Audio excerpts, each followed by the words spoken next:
Nih Pak, tuh. Memang kalau di lantai 4 nggak mungkin sampai setinggi ini kalau debu biasa. Di situ, tepat banget di situ. Dekat banget Pak, makanya kan saya bilang kita tuh kontak langsung, kayak tetanggaan ya. Ya, mengurangi sih ya, tapi lah inilah kayak seperti ini hitam.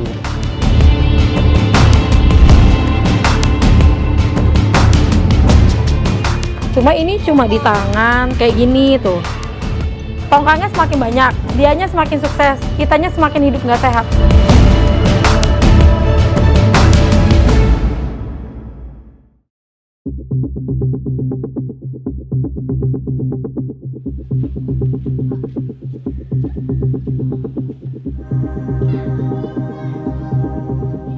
Ini tuh debu batu bara yang kami sapu setiap pagi dan ini hasilnya. Terus kalau anak-anak main itu kakinya pada hitam. Terus ada yang iritasi juga matanya, kayak saya juga pernah iritasi matanya sampai berobat.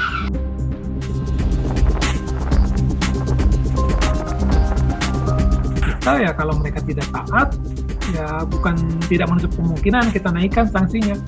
Kita mau tegas-tegas aja gitu loh Mas, karena kan banyak juga kepentingan masyarakat yang terganggu ya. Kalau kita lihat proporsinya, penyakit-penyakit itu ternyata 60% penyakit dari seluruh penyakit ya, 60%-nya itu kan terkait dengan pencemaran udara.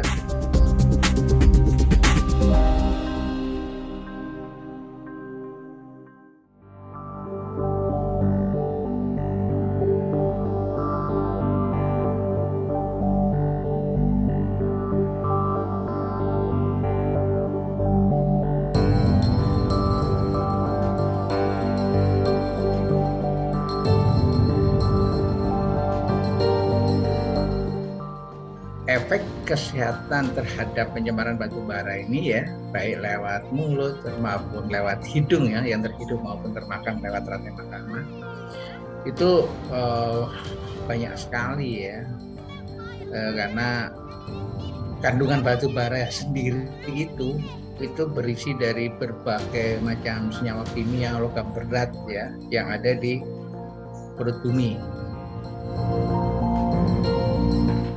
Dengan berterbangan debu-debu batu bara itu, kita harus bayangkan ya, tidak hanya yang terlihat loh ya, debu itu, sampai yang kecil-kecil pun yang sampai tidak terlihat ya. Kalau kita di kesehatan itu biasa punya indikator debu yang hanya sampai di saluran nafas atas, itu yang ukurannya PM10 gitu ya. Debu yang bisa masuk ke dalam paru-paru itu PM2,5, yang jauh masuk lagi ke nembus ke jantung dan saluran dan peredaran darah itu yang lebih kecil lagi gitu. Itu semua ada di debu tadi yang terurai.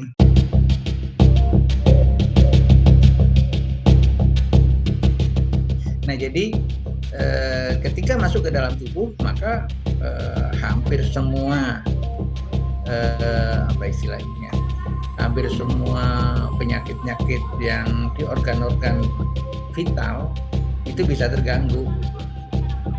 Nah, kalau itu terus-menerus, itu akan jadi kronis ya, dan kronis ini akan numpuk terus, dan kemudian kalau itu kronis maka efeknya luar biasa ya, fungsi paru akan terganggu ya, tidak bisa normal lagi. Jadi efeknya memang serius ya.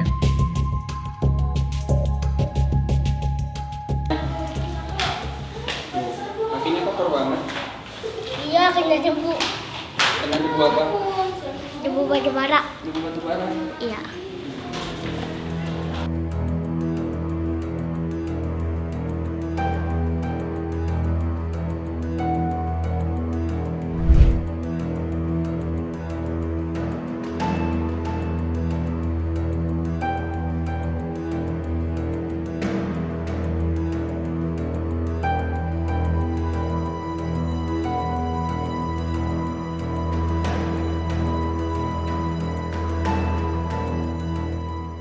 Kita kan sudah memberikan sanksi ya, sanksi paksaan pemerintah, itu sekitar tanggal 14 Maret ya. Berarti kan sampai minggu ini tuh udah berlangsung sebulan ya. Nah, kita melakukan pemantauan, monitoring, evaluasi, pelaksanaan ketaatan sanksinya itu setiap 2 minggu sekali, Mas. Nah, kami lihat di lapangan memang belum ada pembangunan yang signifikan gitu. Nah, kita tagih lagi komitmennya, kapan bisa terbangun gitu kan, khususnya item-item sanksi yang terkait dengan pencemaran udara gitu. Masih ada kegiatan batubara, Bang. Udah mulai ramai lagi. Semua udah ada mulai lagi tuh. Banyak batubara. Nah, mereka berkomitmen ya, kita ketemu direkturnya waktu itu hari Minggu kemarin ya. Mereka berkomitmen 31 Mei itu sudah selesai semua. Ya seperti itu, temuan kami di lapangan juga seperti itu, Mas. Kami juga ada dokumen video-videonya di lapangan ya, saat suasana panas gitu kan, saat angin barat berhembus, ya memang kayak begitu gitu, Mas. Kayak kabut begitu malah di lokasi begitu. Makanya kita ya langsung bertindak tegas gitu kan, langsung menjatuhkan sanksi ya setelah kita verifikasi di lapangan, kita investigasi, ya kita tegas menjatuhkan sanksi. Jadi yang seperti saya sampaikan tadi, kalau menyangkut dokumen AMDAL, kita kan selalu secara berkala yang lakukan pelaporan. Walaupun dari awal bahkan dokumen itu mungkin sudah, kalau dari tender itu mulai dari tahun 2004, mulai ada penyempurnaan. Jadi AMDAL itu kan termasuk AMDAL kawasan KBN yang bersebelahan dengan kami, ini kan juga harus ada sinkronisasi. Karena jalan masuk ke pelabuhan ini kan hanya menggunakan jalan KBN. Kedua, kalau menyangkut tanggul, ini kita juga sudah menyiapkan desain. Ini seperti surat kami kepada Pemprov, bahwa kalau membangun tanggul dalam posisi yang besar begini, ini perlu ada desain struktur yang baik. Dan tapi sebelum itu kami juga minta, bagaimana efektivitas tanggul ini bisa berjalan kalau yang lokasi-lokasi di luar KCN tidak dilakukan penerapan yang sama. Nah, ini yang kami mencoba menyampaikan hasil-hasil investigasi kami agar menyeluruh. Karena saya bilang, kalau hanya KCN, saya yakin tidak akan dampaknya berjalan baik. Tetapi kami siap, yang tadi saya sampaikan, kalau usulan kami diterima, bahwa mungkin semua daerah yang itu bisa masuk sini kita buatkan tahu, itu menurut kami itu jauh lebih tepat sasaran dibanding bangun parsial. Karena areal yang sebegini besar, termasuk areal Marunda maupun yang di Bekasi, itu sangat sulit kalau tidak dilakukan secara komprehensif.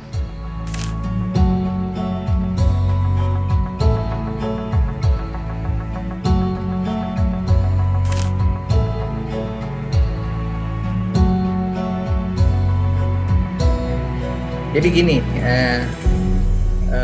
penyebaran dari pencemar udara itu akan sangat bergantung dengan arah angin dan kecepatan angin. Ya, arah angin dan kecepatan angin. Sekarang arahnya di mana? Kecepatannya seberapa?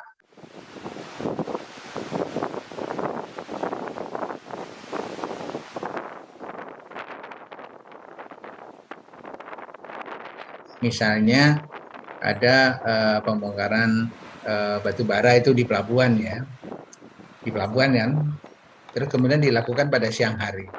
Angin dari laut itu akan mendorong berbagai kegiatan yang mendorong debu-debu yang ada di, katakanlah di pinggir pantai.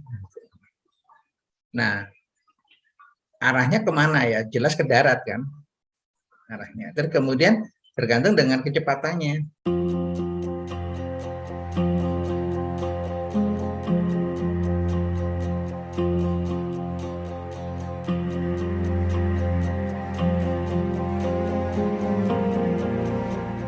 Jadi mungkin ya warga bersabar sambil saling memantau gitu.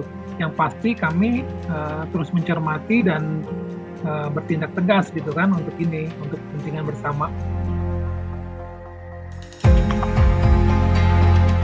Jawaban singkatnya adalah tidak ada jarak aman. Ya. Ini manusianya sudah menderita loh ini. Manusianya itu setiap saat menghirup nih, menghirup udara, tidak tahu udaranya itu ada pencemarannya atau tidak gitu. Dan kesehatan kan hak adalah hak asasi manusia, Mas. Dan ini kan harus dilindungi.